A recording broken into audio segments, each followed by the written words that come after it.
Good morning everyone. स्वागत है आप लोगों का कक्षा 8 के लेक्चर में। आज हम लोग टॉपिक पढ़ेंगे इकाई 15 सांख्यिकी। सांख्यिकी हम लोग क्या बोलते हैं? स्टैटिस्टिक्स। ये आप लोग कक्षा 6 से पढ़ते हुए आ रहे हैं। स्टैटिस्टिक्स ये क्या होता है? सांख्यिकी आपको विभिन्न प्रकार के स्रोतों से, न्यूज़पेपर से, मीडिया से, माध्यमों से, विज्ञापनों से विभिन्न प्रकार की आपको सूचनाएं प्राप्त होती हैं।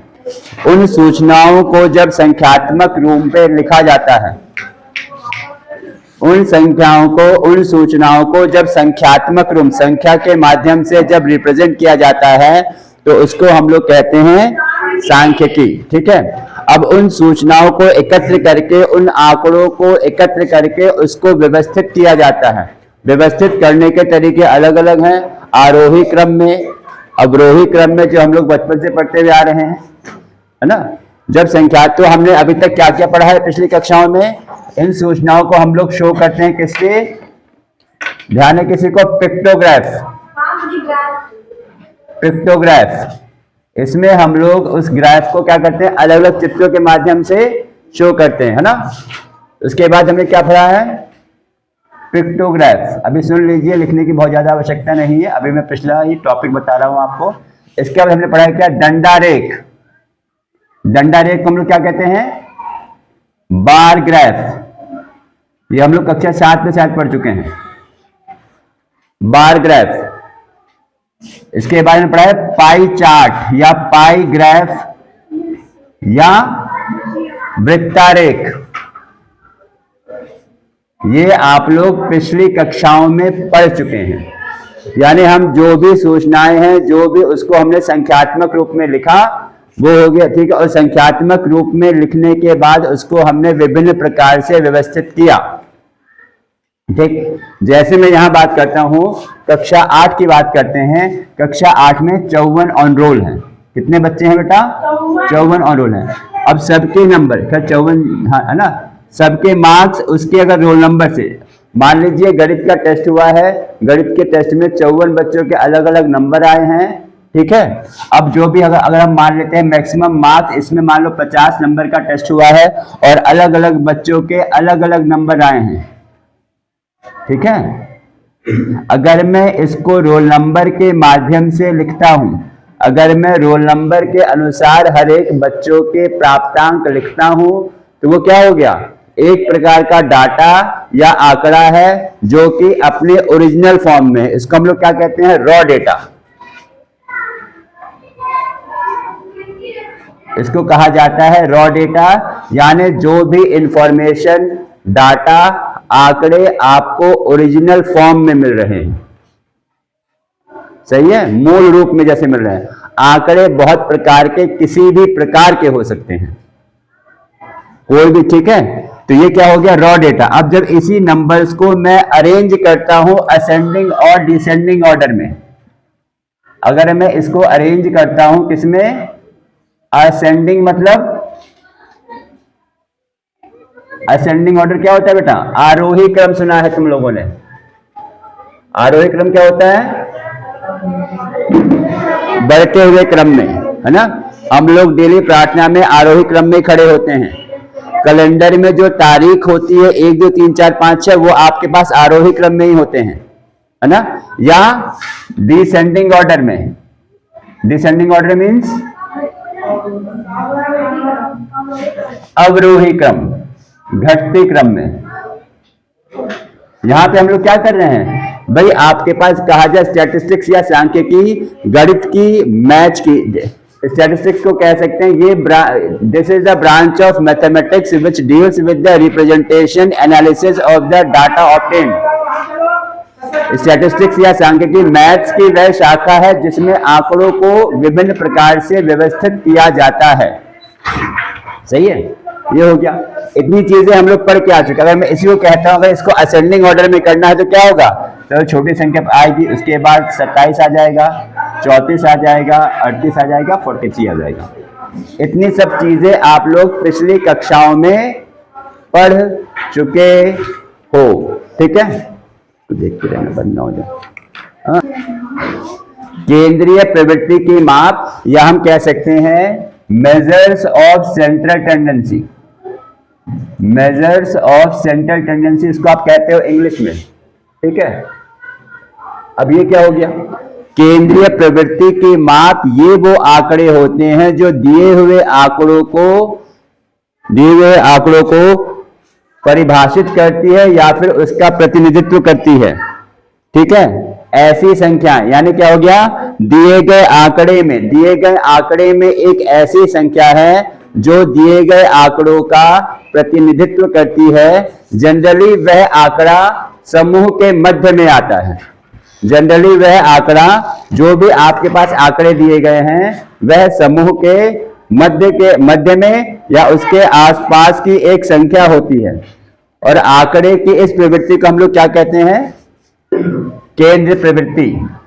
ठीक है, अब इसको हम किसे दिखाते हैं? समांतर मध्य। समांतर माध्य सुना है, ये कक्षा 7 में पढ़ चुके हो, जिसे कहा जाता है मीन या एवरेज।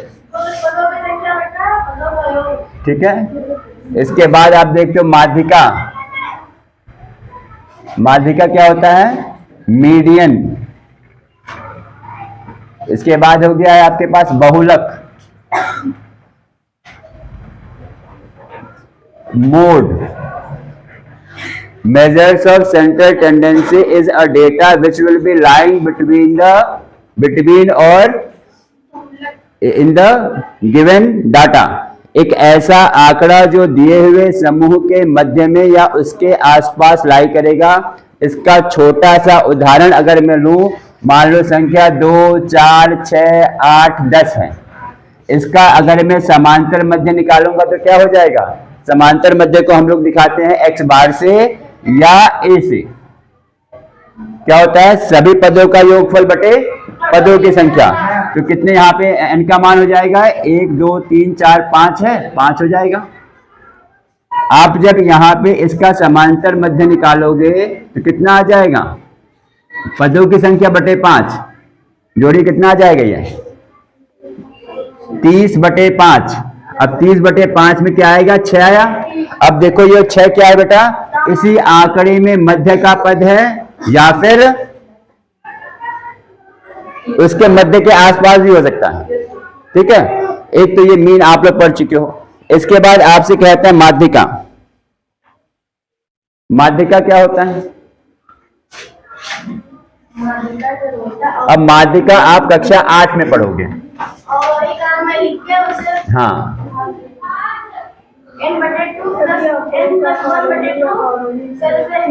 माध्यिका क्या हो गया?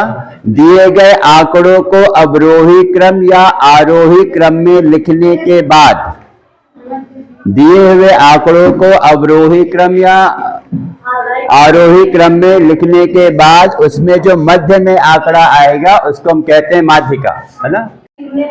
ये हो जाएगा आपके पास आंकड़ों को आरोही क्रम या अवरोही क्रम में लिखने पर जो मध्य होगा, मध्य का जो आंकड़ा होगा उसको हम लोग क्या कहेंगे? माध्यिका। मध्य में पढ़ने वाला पद हो जाएगा माध्यिका। पढ़ने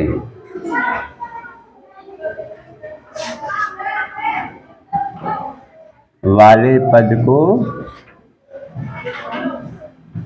माध्यिका कहते हैं। अब इसमें भी क्या है बेटा? आपके पास कितने पद हैं ये इस पे भी डिपेंड करता है। सम संख्या है या फिर विषम संख्या है। अगर मैं पहला उदाहरण लूं, अगर n का मान विषम है, n कैसा है? विषम है, तो उसमें क्या हो जाएगा? माध्यिका क्या हो जाएगी? विषम संख्या बताओगे?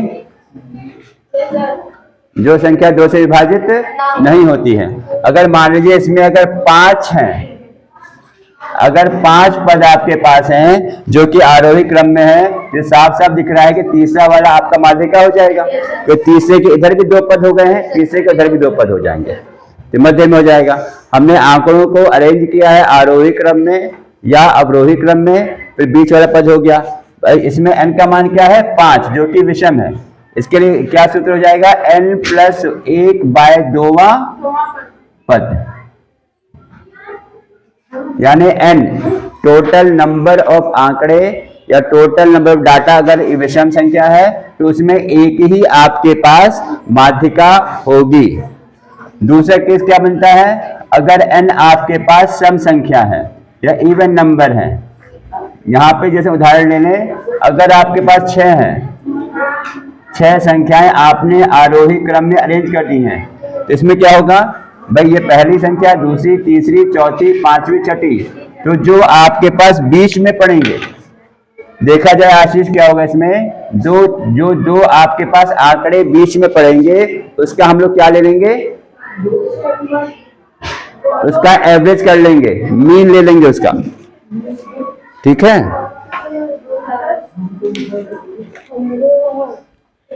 उसका क्या कर देंगे, उसका एवरेज ले लेंगे उसका। एन सम है तो क्या होगा इसमें माध्यिका आपके पास 1/2 n/2वां पद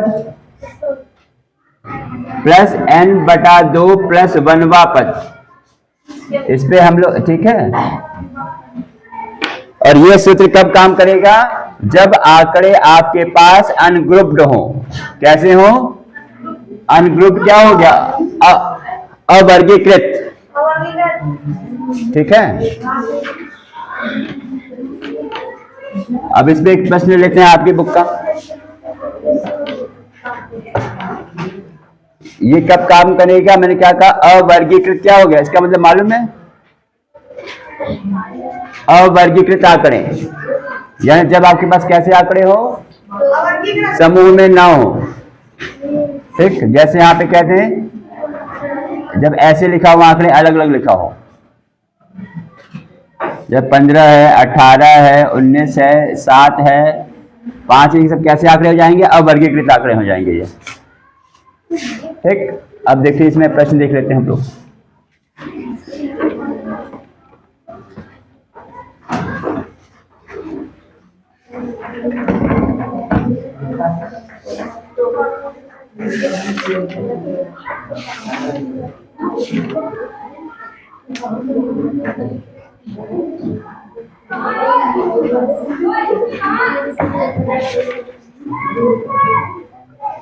पहला प्रश्न यहाँ पे कहा गया है आपके पास, अभ्यास 15A,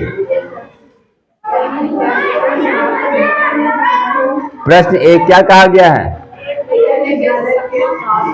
एक विद्यालय के 7 अध्यापकों की आयु दी है, यहाँ पे 7 अध्यापकों की आयु क्या दी है यहाँ पे, 25, 57, 32, 23, 42, 30, 47 आयु ये वर्षों में दिया हुआ है। इसका हमें माध्यिका ज्ञात करना है। ये आयु किस में दी हुई है, वर्ष में, वर्ष में, टीचर है तो वर्ष में ही आयु होगी आपके पास।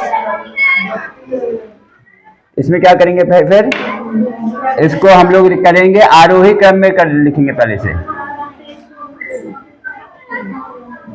आरोही क्रम में क्या हो जाएगा, अरेंज कर लोगे, आओ करो, आओ,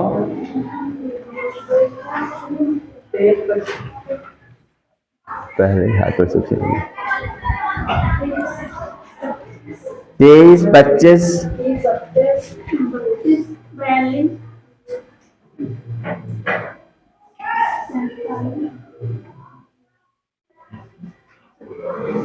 57, ठीक है। एन का मान यहाँ पे क्या हो गया, 7।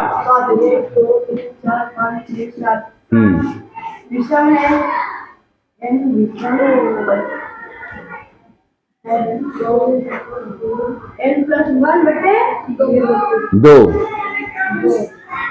एन का मान 7 है प्लस 1 बटे 2 तो 8 बटे 4। चौथा पद हो जाएगा, चौथा पद 1, 2, 3, 4, चौथा पद 32 है तो 32 आंसर हो जाएगा। ठीक है, ऐसे आप कैसे लिखोगे, यहाँ पे टोटल कितने आंकड़े हो जाएंगे बेटा आपके पास 7 हो जाएगा। 7 कैसी संख्या है, विषम संख्या है।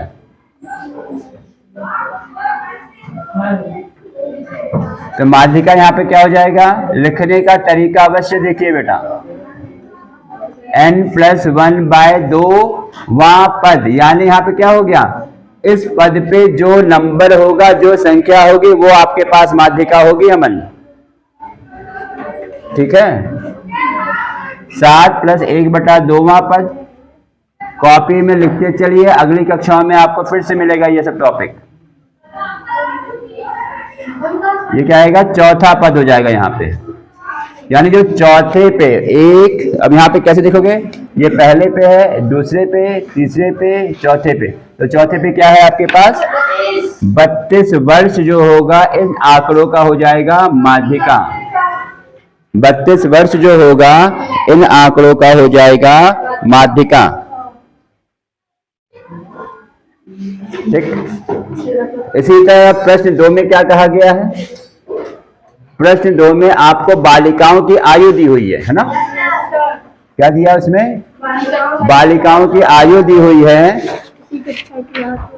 और जिनकी ऊंचाई सेंटीमीटर में क्रमशः दे रखी है, और इन 8 बालिकाओं की माध्यिका निकालना है। 8 कैसी संख्या है यहाँ पे, अब सम संख्या। पढ़ो क्या कह रहा है, यहाँ पे ऊंचाई दी है बालिकाओं की, इसमें सेंटीमीटर में, पढ़िए बेटा,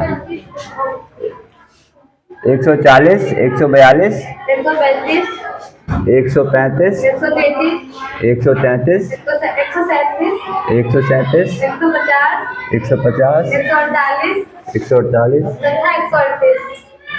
और दिया रखा 138 सेंटीमीटर ऊंचाई होगी। अब इसको भी वही करेंगे, इसको किस में लिखेंगे, आरोही क्रम में लिखिए। यहाँ पे n का मान क्या है 8, 8 क्या होती है सम संख्या, यानी यहाँ पे हमें क्या करना है, दूसरा वाला सूत्र लगेगा इसमें। यहाँ पे पहले लिखोगे आप इसको आरोही क्रम में, कोई लिखना चाहेगा आरोही क्रम में, अभिषेक को छोड़ के आरोही क्रम में आइए।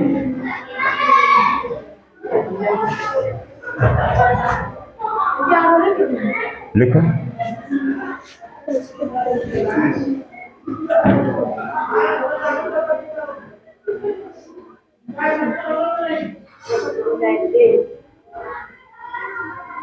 थोड़ा बड़ा लिखो बेटा, कहीं लिखे तो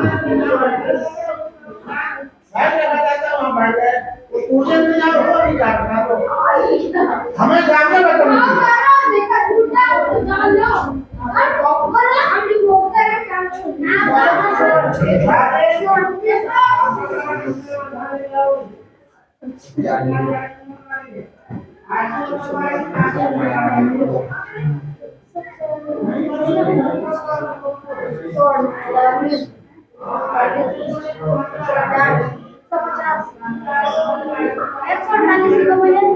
चलिए आएगा ना 148।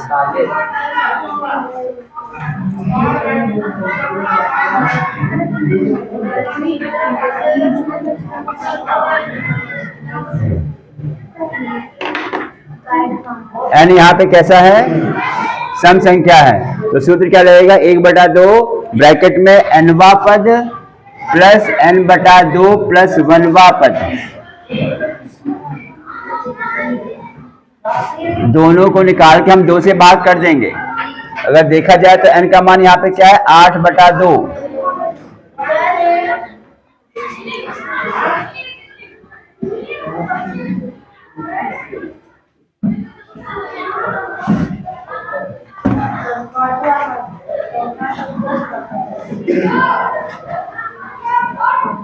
ठीक है भाई, 8/2 4 हो जाएगा, 4 + 1 करोगे 5 हो जाएगा। अगर देखा जाए तो यहाँ पे क्या है, चौथे और पांचवें पद को निकालकर उसको 2 से भाग कर देंगे। अब चौथे में यहाँ पे क्या है 1 2 3 4, 5 में 140, तो 138 प्लस 140 ये हो जाएगा आपके पास 278, कितना आ जाएगा 139 आ जाएगा। 139 सेंटीमीटर हो जाएगा, इसकी माध्यिका हो जाएगी आपके पास। ठीक है,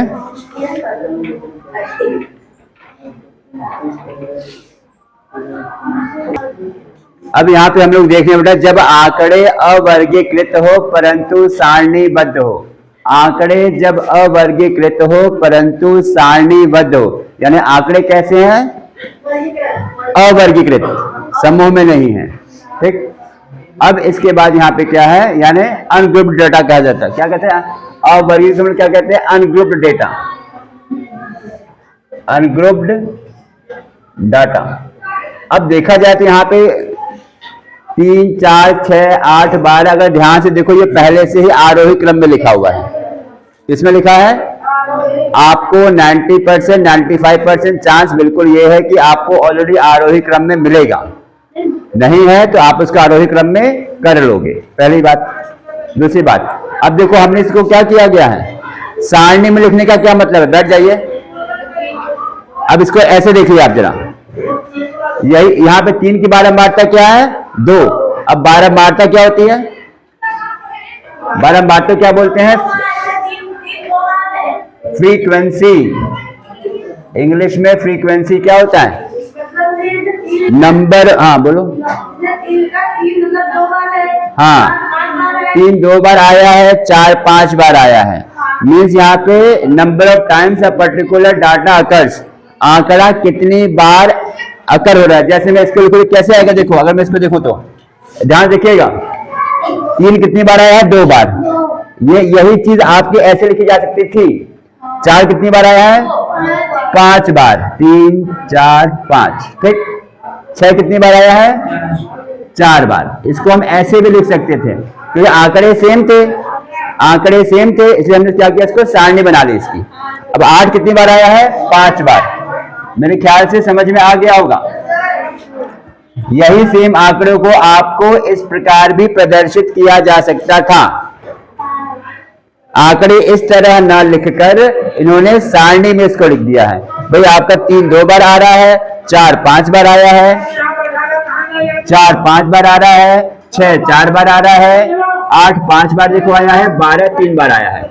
हमने इस तरह न लिख के आंकड़ों को किस में लिख दिया है? टेबल के फॉर्म में लिख दिया है, सारणी के फॉर्म में लिख दिया, और कुछ इसमें नहीं किया गया है। अब इसमें यहाँ पे एक और टर्म आपके पास आता है, संचयी बारंबारता।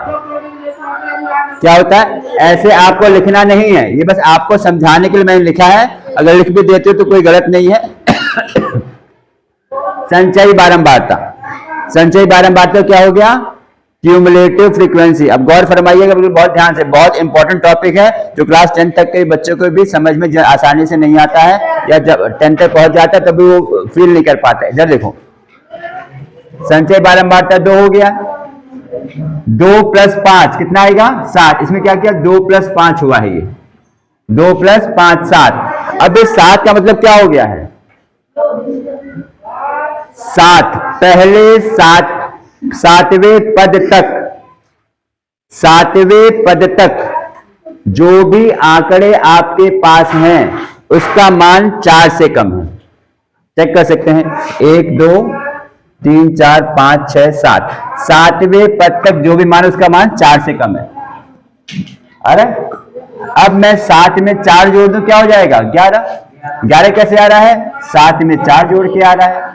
7 में 4 कह सकते हैं, या कह सकते हैं 2 + 5 + 4। भाई इसको भी जोड़ दिया, इसको भी जोड़ दिया, इसको भी जोड़ दिया, तभी ना 11 आ रहा है ना।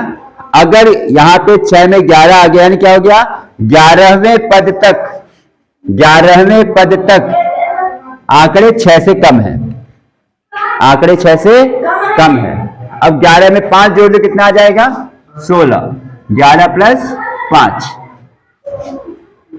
ठीक है, ये समझ में आ रहा है? इसमें कोई या यहाँ पे इसको ऐसे भी समझ सकते हैं, या 2 + 5 + 4 भी कह सकते हैं इसको। बात वही है, देखो 11 आ रहा है, या 16 को हम क्या कह सकते हैं कि जो आपके पास फ्रीक्वेंसी थी 2 + 5 + 4 + 5, ये देखो आपका 16 आ जाएगा। क्या हो गया? 16, यानी यहाँ पे क्या हो गया? 7 8 9 10 11 12 13 14 15 16, 16वें आंकड़े तक क्या हो गया है? 8 से कम आंकड़े हैं। 16वें पद तक आंकड़े कितने हैं? 8 से कम हैं। फिर 16 3 19, ये 19 हो गया। ठीक, 19 क्या है यहाँ पे? इन सबको जोड़ के ही तो आया है टोटल फ्रीक्वेंसी।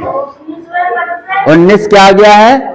सबको जोड़ के ही तो आया है। यानी यहाँ पे जो n है, अगर मैं यहाँ पे n निकालूं तो इसका जोड़ के कितना आ जाएगा? 19 ही तो आएगा। ये n का मान 19 ही तो आएगा। n कैसा है यहाँ पे? विषम संख्या। कैसा है ये? विषम संख्या है ये। ठीक है, इसकी माध्यिका क्या हो जाएगी? एक ही माध्यिका आएगी, क्योंकि यहाँ पे संख्या कैसी हो गई है? विषम। तो क्या आएगा? 19 प्लस 1/2वां पद, यही तो सूत्र होता है। यानी क्या होगा ये? 20/2वां पद। 20/2वां पद बोले तो क्या आएगा माध्यिका यहाँ पे? 10वां पद। कोई समस्या किसी को? अब गौर फरमाइएगा, बहुत इंपॉर्टेंट चीज। माध्यिका यहाँ पे क्या हो गया है? 10वां पद। माध्यिका क्या है यहाँ पे? इस अवर्गित आंकड़े का माध्यिका क्या है? 10वां पद। अब ध्यान दो, देखो पहले दो पोजीशन पे 3 आ गया है। सब लोग सामने बोर्ड पर देखेंगे, लिखना छोड़ दीजिए। इसके बाद तीसरे पद से 7वें पद तक 4 है। तीसरे पद से 7वें पद तक कौन सा संख्या है? 4 है। सही है, यहां पे देखो टैली हो रहा है। तीसरे पद से चौथा, 5वां, 6ठा, 7वां 4 है। ठीक, अगला देखो। फिर अब 4 8वें पद से, अब 7 तक यहां हो गया। 8वें पद से 11वें पद तक क्या है? 6। यही है। 8वें पद से 11वें पद तक कौन सा आंकड़ा है? 6। अब चाहो तो यहां से टैली कर दो। ये सिर्फ आपको समझाने के लिए लिखा है।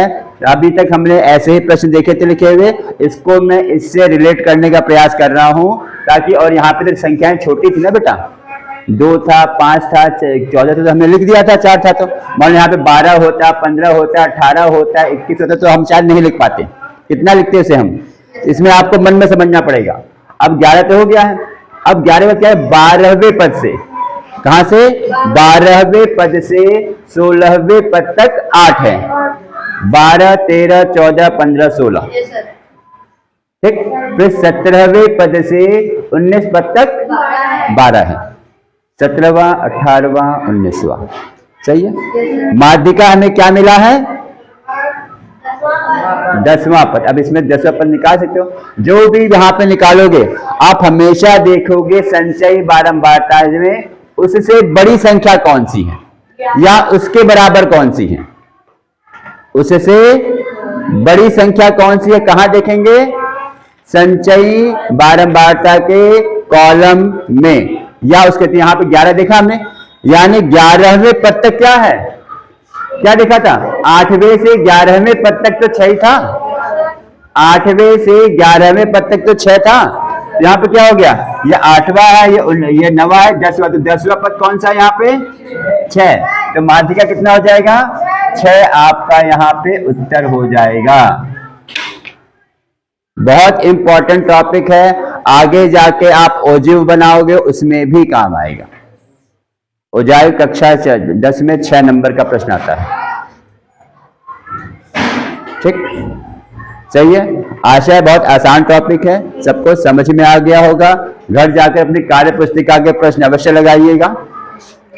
फिर अगले टॉपिक में हम अगले क्लास में हम आएंगे बहुलक के साथ। ठीक है, ये भी एक आसान टॉपिक है। और आप लोग अगर प्रीवियस वीडियो देखोगे तो वहां पे माध्यिका मिल जाएगा। नेट परीक्षा के लिए मैंने पढ़ाया था, बट यहाँ पे मेरे ख्याल से ये संचयी बारंबारता वाला कॉन्सेप्ट वहां पे नहीं बताया था। ठीक है, चलिए आप लोग स्वस्थ रहिए, खुश रहिए। धन्यवाद।